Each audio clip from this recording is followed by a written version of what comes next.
कहीं भी माननीय चंद्रशेखर आज़ाद जी की रैली होती है तो जन सैलाब के साथ में सभी लोग वहाँ जाने का काम करते हैं, पैर रखने की जगह नहीं मिलती। तो कहीं ना कहीं इस चीज़ से ये पता चलता है कि जितनी ये भीड़ आई हुई है ये कोई किसी लालच में नहीं है, ये कोई पैसे दे के बुलाई हुई भीड़ नहीं है। ये भीड़ वो भीड़ है जिसके दिल में दर्द है, मेरे दिल में दर्द है माननीय चंद्रशेखर आज़ाद जी के लिए, अपने समाज के लिए, जो दर्द चंद्रशेखर आज़ाद जी के दिलों में है कि समाज को एक रास्ता दिखाना है। और रहा बात आज़ाद समाज पार्टी के भविष्य का, तो आज़ाद समाज पार्टी इस देश पर हुकूमत करेगी। एडवोकेट चंद्रशेखर आज़ाद जी भारत के प्रधानमंत्री होंगे, इसे दुनिया की कोई ताकत रोक नहीं सकती है।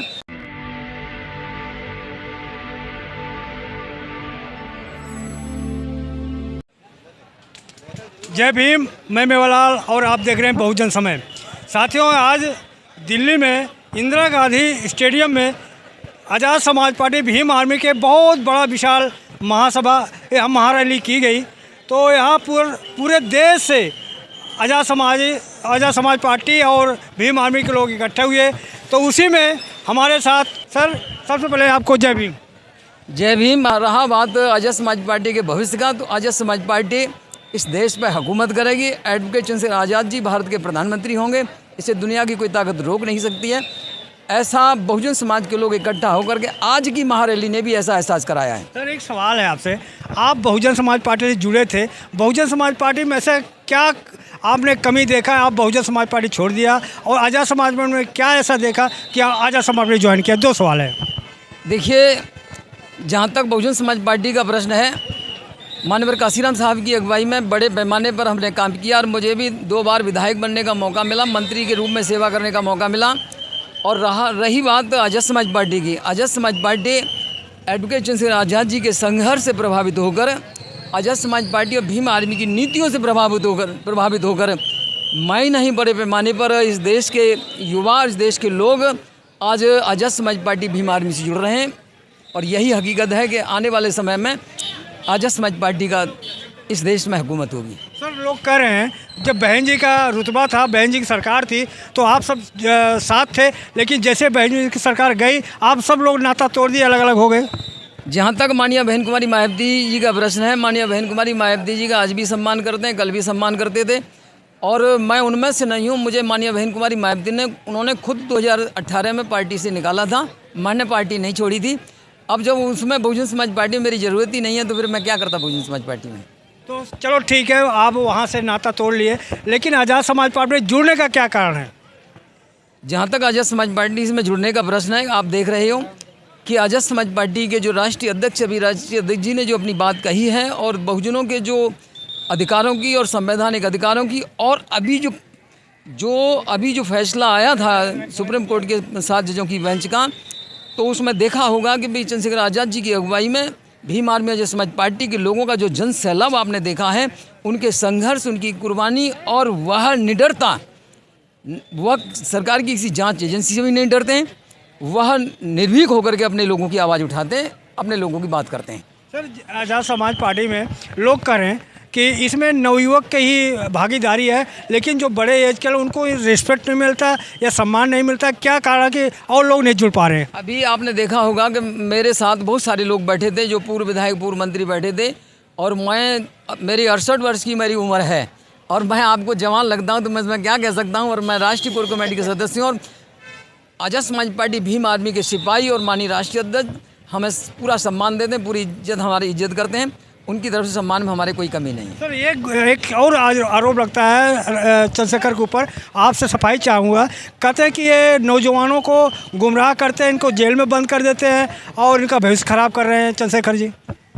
मुझे लगता है कि आज इस देश में हमारे जो बहुजन समाज के जो लोग हैं, अनुसूचित जाति, जनजाति, अन्य पिछड़े समाज के जो लोग हैं, धार्मिक समाज के लोग हैं, आज जब इनके ऊपर मतलब अत्याचार होता है, इनको मारा जाता है, इनकी माँ बहन बेटियों के साथ बुरा सलूक होता है, तो उस माँ बहन बेटी की आंख में आंख डालकर हम जब भी बात कर सकते हैं जब उसके लिए न्याय की बात करेंगे। जब उसके लिए हम न्याय की बात करेंगे, जब उस दुश्मनों को, जालिमों को, हत्यारों को सज़ा दिलाने के लिए हम संघर्षरत रहेंगे। अब इसके लिए चाहे हम पे मुकदमे लगे, चाहे हम जेल जाएँ, भाई इससे क्या डरना है। और माँ बहन बेटियाँ ये हमसे पूछती रहें कि मेरे साथ ये दरिंदगी हुई है, और हम उसके आंसू पहुँचने का काम ना करें, हम सरकार से डर जाएँ, सरकार की जाँच एजेंसी से डर जाएँ, यह तो कोई ज़िंदगी नहीं है। कहीं भी माननीय चंद्रशेखर आज़ाद जी की रैली होती है तो जन सैलाब के साथ में सभी लोग वहाँ जाने का काम करते हैं, पैर रखने की जगह नहीं मिलती। तो कहीं ना कहीं इस चीज़ से ये पता चलता है कि जितनी ये भीड़ आई हुई है ये कोई किसी लालच में नहीं है, ये कोई पैसे दे के बुलाई हुई भीड़ नहीं है। ये भीड़ वो भीड़ है जिसके दिल में दर्द है, मेरे दिल में दर्द है माननीय चंद्रशेखर आज़ाद जी के लिए, अपने समाज के लिए, जो दर्द चंद्रशेखर आज़ाद जी के दिलों में है कि समाज को एक रास्ता दिखाना है। और सत्ता, बाबा साहब ने ये कहा था कि सत्ता वो चाबी है कि किसी भी ताले को खोल सकती है, और यही चीज़ आज के समय में हमें देखने को मिल रही है। आप एक नवयुवक हैं, लोग आरोप लगाते हैं कि जो भीम आर्मी चंद्रशेखर आज़ाद है नवयुवकों को गुमराह करते हैं, जेल में बंद कर देते हैं, उनका भविष्य खराब करते हैं। आप कैसे देखते हैं? देखिए, सबसे पहली बात तो ये है कि चंद्रशेखर भाई किसी को गुमराह नहीं कर रहे हैं। चंद्रशेखर भाई शोषित वंचित पीढ़ों की आवाज़ उठा रहे हैं, और अगर अपनी आवाज़ उठाने के लिए जेल जाना पड़ता है और मुकदमे झेलने पड़ते हैं तो हम जेल जाने के लिए भी तैयार हैं, मुकदमे झेलने के लिए भी तैयार है। क्योंकि अगर आज हम मुकदमे और जेलों से डरेंगे तो कल को हमारी जो संतान है, जो हमारे वंश है, वो गुलाम पैदा होगा। इसलिए हम अपनी जो सवाल उस पर उत्तर दीजिए। लोग कह रहे हैं कि ये बच्चों का भविष्य खराब कर रहे हैं जेल में बंद करके। नहीं, ये लोग कर रहे हैं, जनता कर रही है। लोग कौन कह रहा है?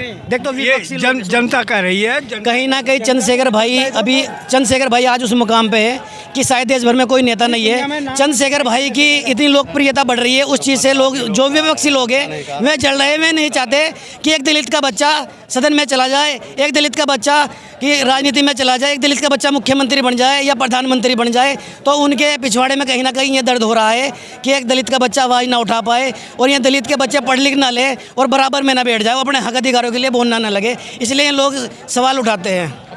जय भीम, जय भीम, जय भीम। पंकज खुराना, पंकज खुराना, बड़े भाई चंद्रशेखर आजाद, बड़े भाई चंद्रशेखर आजाद।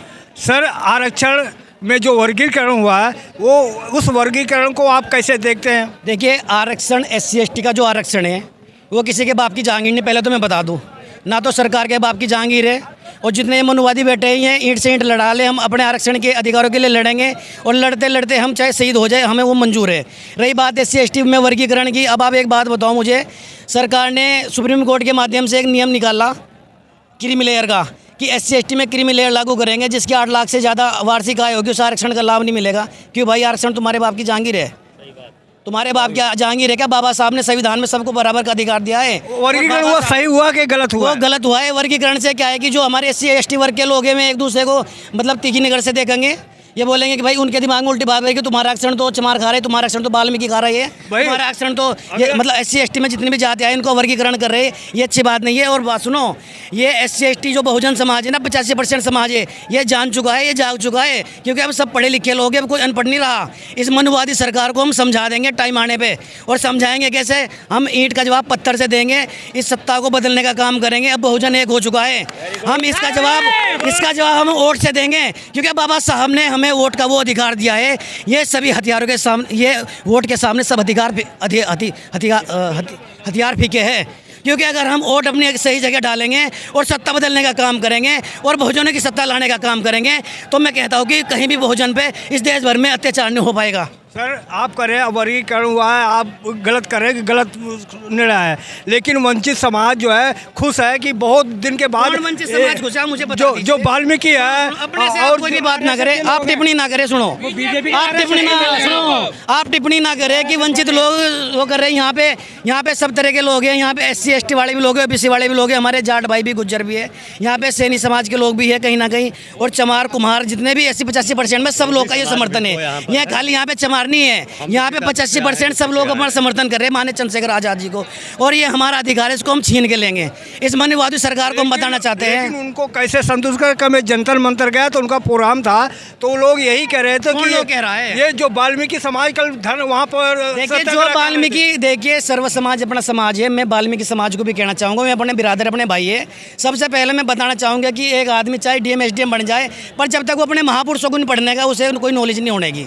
मैं चाहे कितना भी MA पढ़, मैं MA BA कर रखी है मैंने, चाहे मैं कितना भी पढ़ लूँ, पर मैं अनपढ़ हूँ अगर मुझे मेरे महापुरुषों का नहीं पता है। तो वही चीज़ है, अगर वाल्मीकि समाज जो भी बिछड़ा हुआ है, बाकी ये है कि कुछ लोग बिछड़े हुए हैं, वरना जितने भी वाल्मीकि समाज के हमारे भाई है सबको पता है, उन्हें अपने इतिहास का पता है कि उनके अधिकारों की लड़ाई किसने लड़ी है। बाबा साहब ने अगर लड़ाई लड़ी तो SC ST OBC की सबकी लड़ाई लड़ी है, किसी एक वर्ग की लड़ाई नहीं लड़ी है। अच्छा, बाबा साहब ने संविधान में महिलाओं को अधिकार दिया, जो हिंदू कोड बिल पे बाबा साहब लेके आए थे, वो सिर्फ चमार की महिलाओं को अधिकार नहीं मिला हुआ है। वो देश भर में, चाहे वो सवर्ण जात की हो, चाहे वो OBC जात की हो, चाहे SC ST किसी भी वर्ग की महिला हो, वो महिलाओं को अधिकार मिला हुआ है। वरना पहले क्या अधिकार था कि महिलाओं को कि घर में रोटी बनानी है, चूल्हा चौका करना है, इससे बाहर जाने की कोई आज़ादी थी। पर आज के समय में देख लो कि महिला। सर, अगला सवाल मेरा ले लीजिए।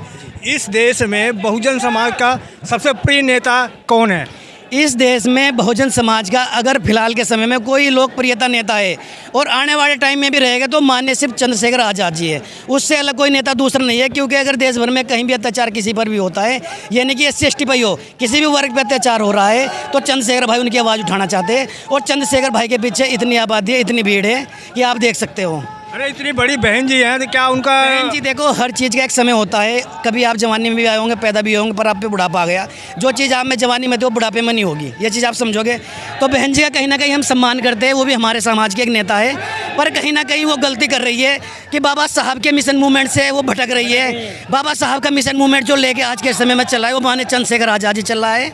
क्योंकि अगर बहन जी को मिशन मूवमेंट की चिंता होती और बहुजनों को चाहती कि मेरा बहुजन समाज सत्ता में बैठे, तो आज चंद्रशेखर भाई को साथ में लेकर चुनाव लड़ती।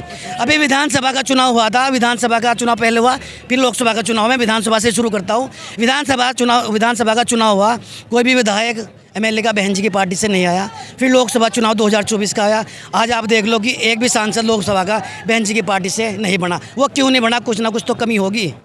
क्योंकि लोग समझ चुके हैं कि हमारे हक अधिकारों की आवाज़ कौन उठा रहा है। माननीय चंद्रशेखर आज़ाद हमारे लिए पुरुष नहीं है, वे महापुरुष आदमी है।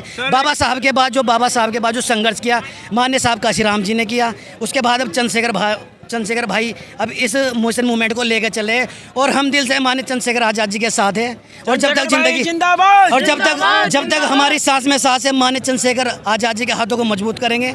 और चंद्रशेखर आज़ाद जो हमारी पार्टी है, आज़ाद समाज पार्टी और भीम आर्मी पार्टी, इसके हाथों को मजबूत करेंगे। और आने वाले समय में इस मनुवादी सरकार को वोट डाल के, एक साथ वोट डाल के चंद्रशेखर के हाथों को मजबूत करके इस मनुवादी सरकार को हम जवाब देने का काम करेंगे। लोग कहते हैं जो भीड़ है, भीड़ तो दिखती है भीम आर्मी में, लेकिन जब वोट का समय होता है तो कहते हैं भाई वोट तो हम ये भीड़ BSP के देंगे, BSP को देंगे। अभी आपने रिजल्ट मैंने आपको बता दो, अभी आपको मैंने क्या बताया। अभी माननीय चंद्रशेखर आज़ाद जी ने लोकसभा सांसद बने हैं नगीना से, वहाँ पे 4-5 लाख वोटों से चंद्रशेखर मान्य जीते हैं। तो कहीं ना कहीं परिवर्तन आ रहा है। अच्छा, BSP पार्टी थी, वो भी कहीं ना कहीं 20 सालों में उभर के आई है। एकदम तो कोई नहीं उभर के आता, पर हमारी आज़ाद समाज पार्टी है। हमें इस चीज़ का सब्र है, हमें कोई जल्दी नहीं कि आने वाले 10 सालों में हमारी पार्टी भी देश की नंबर 1 पार्टी बनेगी और ये सत्ता इन मधुवादियों के हाथ से निकल के हमारे हाथों में आएगी। सर, एक कड़वी सवाल है थोड़ा। कोई नहीं, आप सवाल कीजिए। कुछ लोग, नाम तो नहीं लूँगा लेकिन आप समझ जाएंगे, उन्होंने कहा कि जो चंद्रशेखर नगीना से जीते हैं वो BJP के मेहरबानी से जीते हैं। देखिए, अपोजिशन का मतलब क्या होता है आपको पता होगा। अपोजिशन का मतलब है जो विपक्ष में बैठा है, और विपक्ष का काम क्या होता है? टारगेट करना। तो वही बात है, विपक्षी लोग अपनी जुबान से कुछ भी बोले, उनके कहने से क्या हो रहा है। अगर बीजेपी से माननीय चंद्रशेखर आज़ाद जी मिले होते तो आज जो कहीं ना कहीं BJP से लोग कट के आज़ाद समाज पार्टी में आ रहे हैं, 85% लोग जो हमारे साथ आ रहे हैं, चाहे उसमें गुज्जर, चाहे जाट हो, चाहे उसमें कोई भी हो, तो आज वो ना होता। और ये सब भ्रम है, ऐसा कुछ नहीं है। क्योंकि हम बड़े भाई चंद्रशेखर आज़ाद जी को दिल से जानते हैं, पूरा संघर्ष किया है, 16 महीने जेल काटी है, लाठी डंडे झेले हैं, वो सिर्फ बहुजनों के लिए झेले हैं। सर, एक कुछ लोग कह रहे हैं कि जो अमित शाह हैं मेहरबान है चंद्रशेखर के ऊपर। अभी सिकोटी हरियाणा में और जगह पे इन्होंने दे दिया। कितना सुनो, मेहरबानी की क्या बात है। अमित शाह कुछ भी बोलेगा तो इसका मतलब थोड़े कुछ भी हो जाएगा। सुरक्षा में भी एक संवैधानिक अभी पद पे सांसद है, लोकसभा सांसद है, तो ये सरकार का दायित्व बनता है उन्हें सिक्योरिटी देना। दूसरी बात, वो कोई आम आदमी नहीं है। मैं देश भर में बताना चाहता हूँ, मुख्यमंत्री और प्रधानमंत्री के बाद अगर कोई चाहे तो माननीय चंद्रशेखर आज़ाद है। जितनी लोकप्रियता चंद्रशेखर भाई के साथ है ना, इतनी लोकप्रियता माननीय प्रधानमंत्री के पीछे नहीं है, मैं आपको बताना चाहूँगा। और चंद्रशेखर के ये तो इन्हें मजबूरी में सिक्योरिटी देनी पड़ेगी इस मनुवादी सरकार को। अगर आपको लगता है कि हमारा काम बहुजन समाज के लिए महत्वपूर्ण है, तो आप हमें आर्थिक सहयोग के लिए सीन दिखाए गए QR कोड स्कैन और फोन पे और गूगल पे और UPI और बैंक अकाउंट में कर सकते हैं। फोन पे, गूगल पे 9250529129, UPI 9250529129 @YBL। Bank account state bank of India AC 104299462008 IFSC code SBIN 00066563। आपका छोटा से छोटा सहयोग समाज और हमें और मजबूत करेगा, जिससे हमें बहुजन पत्रकारिता में और निष्पक्ष बनाने में मजबूत करेगा। जय भीम, जय भारत।